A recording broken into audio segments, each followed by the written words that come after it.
Selamat malam, Anda menyaksikan Catatan Demokrasi. Kurang dari 2 kali 24 jam, 20 Maret 2025, kita akan menyaksikan bagaimana debut dari Patrick Kluivert bersama dengan skuad Garuda. Mereka semua sudah diboyong ke sini Australia.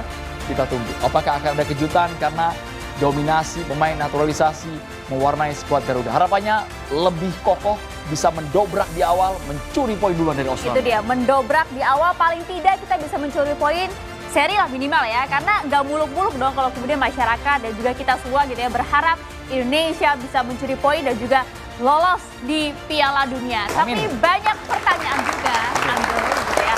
Akankah kemudian nanti permainan atau laga kontra Australia di bawah pelatih yang baru, Patrick Kluivert tidak akan kemudian hilang dari bayang-bayang STY? Itu pertanyaan besar juga. Itu yang berat, karena kita ingat kemarin ketika STY masih memegang Indonesia, hasilnya, masih ingat kawan-kawan mahasiswa, seri. Apakah akan terulang atau harapannya sih lebih unggul ya? Lebih unggul. Kita pengennya realistis malam hari ini bersama dengan para narasumber di Catatan Demokrasi. Tentu ya, kami juga akan melibatkan para mahasiswa yang hadir dari Fakultas Hukum UKI Jakarta. Kita ingin dengar nanti ya. Ini Pertanyaan-pertanyaan kritis lah ya dari mahasiswa UKI para ya. pecinta timnas ya. Yakin? Tepuk tangannya boleh dong. Indonesia! Mana suaranya boleh? Indonesia coba. Mantap. Walaupun yang di belakang pakai kaos, pakai jersey MU ya. Ada juga itu pakai jersey apa lagi teman-teman. Dibalut alma mater Oke, ya. yang penting jiwa pecinta bola ya ada, Andrew, ya kan. Kita juga tentu ingin sapa terlebih dahulu para narasumber kita. Yang pertama tentu Bung Toel. Selamat malam Bung Toel. Setelah sekian lama, akhirnya Bung Tommy Welly muncul juga ke permukaan. Enggak ya Bung ya?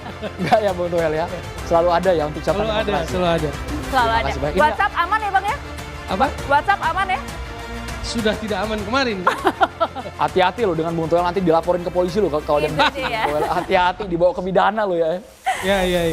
Oke, siap. Kita kenalkan juga ini tentu mantan pemain timnas. Kita sapa dulu coach baru. Selamat malam. Selamat malam. Yang di tengah kursinya masih kosong, biasanya diperbutkan, tapi malam hari kita tunggu orangnya ya. Kita tunggu orangnya. Langsung saja kita ke Kita sapa Bung juga. Anton Sanjoyo. Bung Selamat malam, Joy, sehat Bung Joy. Apa kabar Bung Joy? Malam semua. Selamat malam. Jurnalis olahraga senior pokoknya, suhunya sepak bola ya ini Bung Joy ini. Thank you banget Bung Joy ya. Kemudian kami juga menghadirkan, boleh kaosnya dilihatin Bang? Ngeri ini kaosnya nih.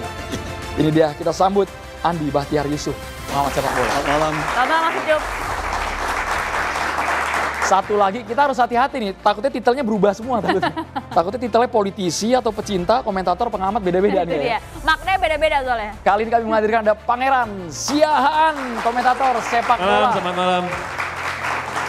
Bapak-bapak, kita buat malam hari ini suasananya hangat, penuh keakraban, ya sedikit agak gesekan nggak masalah ya bapak-bapak ya. Yang penting demi sepak bola Indonesia. Kita boleh ke Bung Joy terlebih dahulu. Bung Joy, kemarin ada pernyataan dari Presiden Prabowo ini menarik sekali. Prabowo bilang kita harus masuk Piala Dunia kalau bisa. Tapi sebelum itu kami juga ingin tahu, Bung Joy. Ingin tahu banget karena ingin tahu soal bagaimana dominasi pemain naturalisasi. Seperti seragamnya kan serba baru ya, sekarang seragam serba baru. Ya, Sama wajah seperti timnas kita kita kan juga baru. Seperti Andromeda yang baru mengenakan pakaian dari BHS. Elegan BHS sekali, ya. luar biasa Andro. Lanjut Bung Joy, nyaris Bung Joy kami lupa. Lanjut Bung Joy ya. Ya, soal diaspora atau pemain naturalisasi. Memang saya pribadi, saya selalu mengucapkan bahwa pemain diaspora itu secara hukum sah. Nggak ada masalah dengan legalitas mereka. Tidak ada masalah dengan hak mereka. Mereka punya hak. Ya, dengan semua peraturan FIFA mereka punya hak. Itu yang harus ditekankan terlebih dahulu. Kalau buat saya problemnya karena selain saya wartawan, saya juga pengamat sepak bola, saya membina kompetisi. Saya punya 2 kompetisi, Liga Kompas dan IJSL. Itu kompetisi anak-anak usia muda. Bagi saya concernnya adalah anak-anak itu yang sekarang jumlahnya ribuan di Jabodetabek, yang pernah ikut dalam kompetisi Liga Kompas, IJSL, mereka juga punya cita-cita yang sama, menjadi pemain tim nasional, ya kan? Saya bilang waktu ketemu Pak Erick Thohir tanggal 20 bulan lalu, saya bilang Pak, saya punya ribuan anak yang punya cita-cita sama dengan Jai, dengan Verdong, dengan you name it semuanya. Nah, bagi saya problemnya, apakah anak-anak ini yang sekarang ikut kompetisi 14 tahun punya kesempatan dan fasilitas yang sama dengan pemain-pemain diaspora? Kalau Bapak ambil pemain diaspora untuk tim nasional, nggak ada salahnya juga. Tetapi pertanyaan saya sebagai ketua federasi, apa investasi Bapak untuk anak-anak yang sekarang berkompetisi di usia muda? Karena sangat tidak fair buat saya, banyak netizen membandingkan, ya kalau pemain lokal ngoper aja nggak bisa. Misalnya, passing aja salah-salah mulu. Tapi itu bukan Bambang Nurdiansah pasti ya. Ini salah satu pemain paling top. Bukan, jadi yang mereka gebyah-uyah, kalau pemain lokal pasti jelek gitu loh. Tapi mereka tidak melihat fasilitas apa yang diberikan oleh federasi yang tercantum dalam statuta FIFA, ya, bahwa tugas utama federasi adalah membangun sepak bola domestik. Itu yang saya pertanyakan, mau naturalisasi silahkan. Tapi apa, pertanyaan saya, apa investasi PSSI untuk pembangunan usia muda? Saya bilang, Pak, saya bikin kompetisi dari tahun 2010, apa cawe-cawenya PSSI? Nothing, nyaris nol. Tapi kan untuk kualifikasi Piala Dunia ini merupakan bentuk akselerasi, percepatan untuk tembus sampai ke Piala Dunia, Bung Joy. Ya itu kalau percepatan, saya sampai bilang gini, katakanlah kita punya peluang kan sekarang, setelah mengalahkan Arab Saudi, peluang Indonesia untuk ke Piala Dunia besar. Saya bilang, ya kan, bahkan kita bisa kalau kita menang lawan Australia besok, lawan Bahrain menang, lawan Cina menang, lawan Jepang kita bisa draw, langsung kita ke posisi 2 kok. Nggak ada masalah dengan itu. Tapi setelah itu apa? Ya kan, syukur-syukur kita bisa ke Piala Dunia, oke, gitu kan. Tapi setelah itu apa, Pak? Saya tanya ke Pak Erick Thohir dan jawaban dia apa? Memang tidak ada batasnya. Ya. Dia bilang naturalisasi ini nggak ada, karena saya tanya mau sampai berapa Pak? Mau sampai DSP-nya penuh. Tahu DSP kan, daftar susunan pemainnya penuh semua dengan pemain naturalisasi gitu loh. Mau sampai kapan saya tanya gitu, karena Anda juga punya tugas yang lain gitu loh. Sekali lagi saya tidak pertanyakan, tidak permasalahkan masalah legalitasnya, saya nggak permasalahkan. Yang saya permasalahkan adalah mannernya PSSI terhadap pembinaan usia muda harus adil dong. Itu pertanyaan saya yang belum terjawab sebetulnya oleh Erick Thohir waktu itu. Dia hanya bilang, ya oke, kami juga akan membangun kompetisi usia muda. Hanya itu aja, gitu loh. Tapi roadmap-nya seperti apa dan segala macam tidak ada. Saya tidak lihat paling tidak. Tapi dia bilang udah ada roadmap-nya, percepatan dan macam-macam. Jadi kalau yang salah mengerti soal wah ini anti naturalisasi dan segala macam, ya saya agak malas menjelaskannya karena harus panjang-panjang untuk menjelaskan bahwa ada tugas utama PSSI selain meloloskan Indonesia ke Piala Dunia, selain membuat timnas kuat, juga membangun kompetisi usia muda, meningkatkan mutu wasit, meningkatkan mutu kompetisi. Jadi bagi saya jauh lebih baik Indonesia mengekspor begitu banyak pemain seperti Arhan, seperti Asnawi ke luar negeri, daripada terus-menerus upayanya hanya diupayakan untuk mendatangkan pemain-pemain diaspora, karena itu nggak ada batasnya nanti. Oke, tapi kalau Anda melihat paling tidak ya jejak kemudian kiprah dari seorang Patrick Kluivert ini, akankah kemudian nanti dirinya juga akan memberikan ruang paling tidak untuk para pemain kita?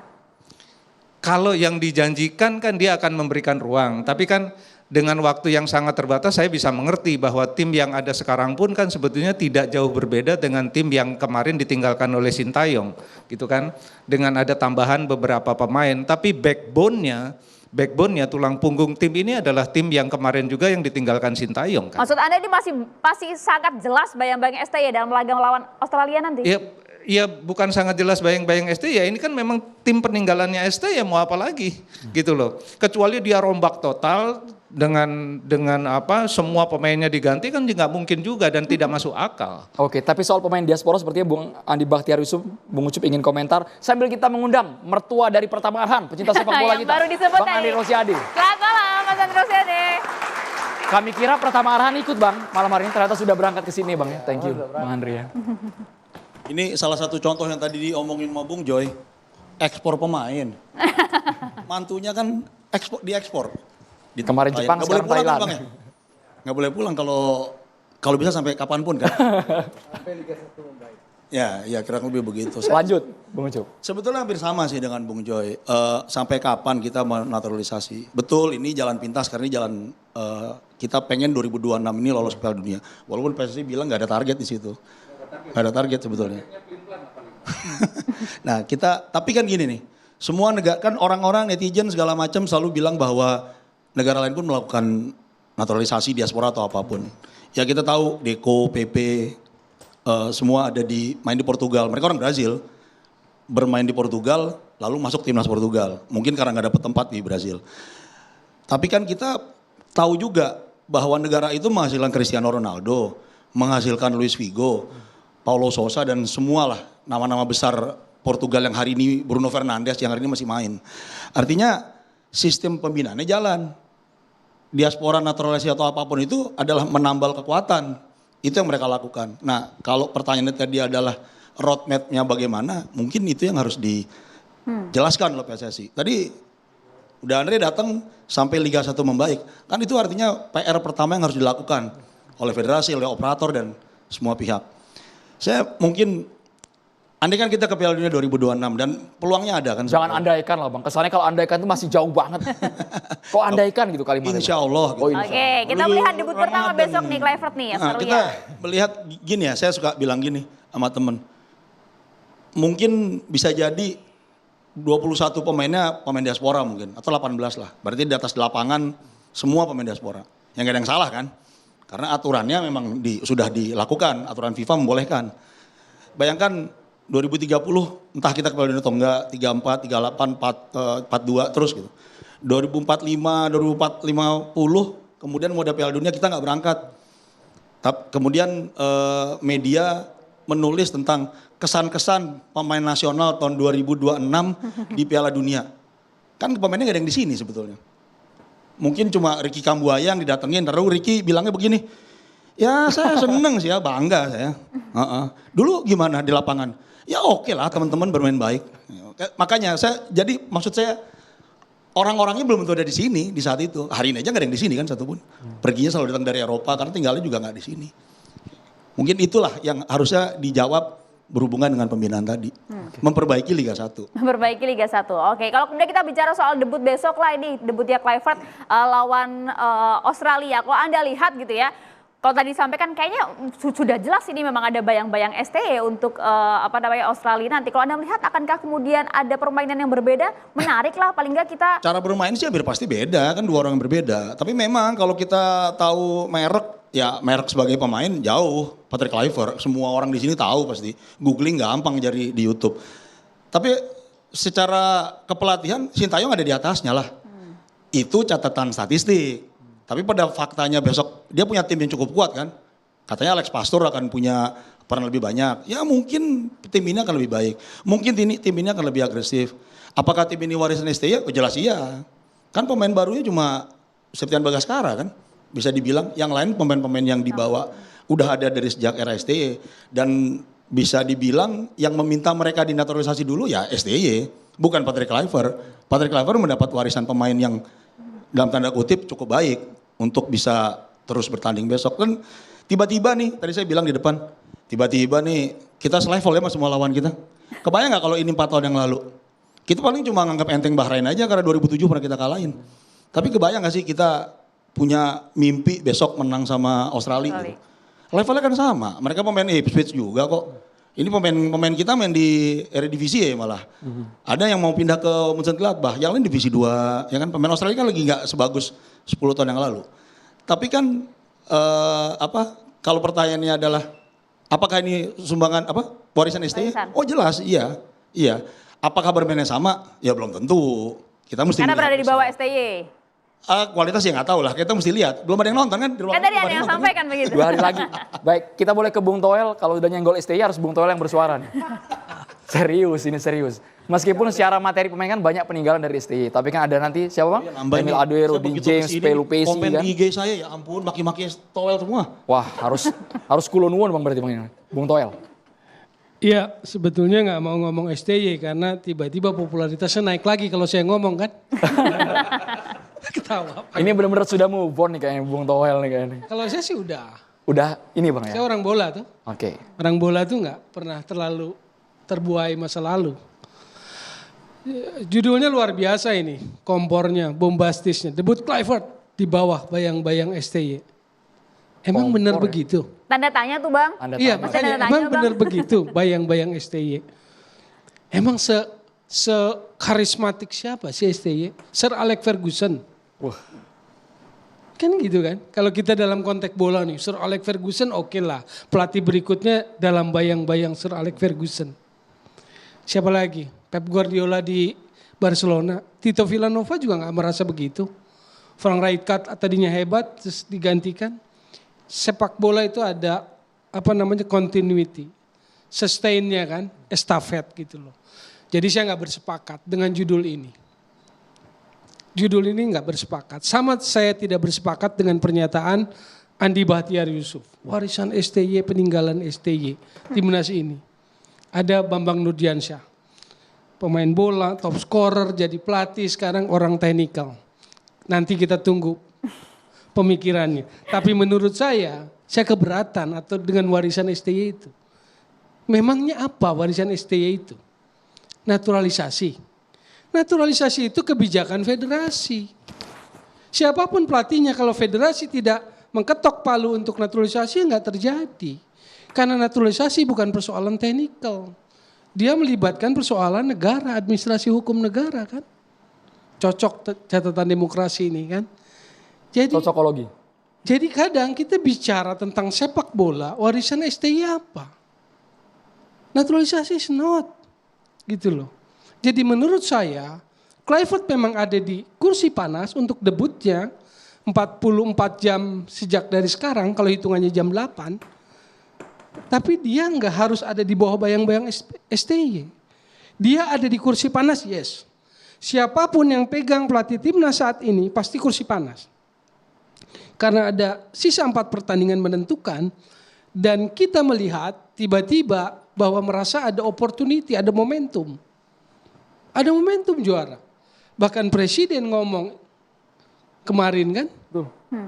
Ini kan membuat situasi mimpi Piala Dunia itu makin apa tuh? Makin membuncah gitu kan. Makin kebelet lah kita. So jadi apa yang dituntut dari Kluivert besok? Hasil menurut saya. Boleh nggak Bung Toel kalau kalimatnya kami utarakan seperti ini? Kita melangkah sampai sejauh ini ya karena peran STY. Boleh nggak Bung Toel? Nggak kan ini nanya kan boleh. Kalau STY itu menjadi figur sentral, kenapa di tim-tim yang katakanlah tim AFF, tim yang lain tidak begitu? Sadarkah kita per pertandingan mulai dari November ronde 2 lawan Irak, November 2023 lawan Filipina, itu kan jumlah yang naturalisasinya nambah tuh. Membaik. Itu ada faktor itu gitu loh. Jadi bagaimana mungkin secara sepak bola kita klaim itu kerjaan Bambang Nurdiansyah keren. Paham nggak maksud saya? Itu kerjaan STY keren. Sekarang nambah lagi kan. Sebagai sebuah policy itu haknya federasi oke. Bahwa ada catatan lain seperti Bung Joy bilang tadi, 2023 sih udah bicara itu. Tapi kemudian dicap anti naturalisasi. Saya nggak persoalkan half blood, enggak. Saya nggak persoalkan aturan yang membolehkan itu, enggak. Saya bicara tentang masa depan sepak bola Indonesia. Saya membicarakan itu. Sampai kapan? Apa artinya kompetisi? Kan gitu. Kan semuanya itu etalasenya. Timnas itu end product. End product dari sebuah proses sepak bola yang namanya football development dari bawah. Ada grassroots, ada youth, ada elite youth, ada professional league, lalu ada national team di atas. Dia end product dari proses itu. Tapi kita sedang mengambil kebijakan akselerasi federasi lewat yang namanya naturalisasi. Salah tidak? Bukan benar salah. Oke kalau benar salah itu. Kenapa? Karena mimpi ingin Piala Dunia itu. Menarik nih. Ini umpan lambung dari Bung Toel harus disusul Kasih sama umpan Pangeran lambungnya. Siahaan. Bung Toel. Jadi Kluivert tidak seharusnya berada atau merasa bayang-bayang STY. Meskipun Ini kalau nama-nama yang kemudian atletik, berangkat kan juga sama ini dengan kalau pada saat zaman atletik, STY ya Bang. Tiba-tiba kalau atletik ini kayak lari 4 kali 100 meter final. Lap terakhir 100 meter final diserahin pada orang. estafet itu lebih sportif ngomongnya, lebih sporting kita. Kita butuh akselerasi terakhir, finishing 100 meter. Setelah 3 pelari jalan, termasuk STY di belakang. Kasih tongkat STV. Ketimbang ngomong soal warisan, ketimbang ngomong soal peninggalan yang seolah-olah beliau ini Sir Alex Ferguson. Oke, gitu. artinya jangan bayang-bayang lah karena STY gak ada warisannya Bang Pangeran. Dijawabnya sesaat lagi, tetap bersama kami di Catatan Demokrasi.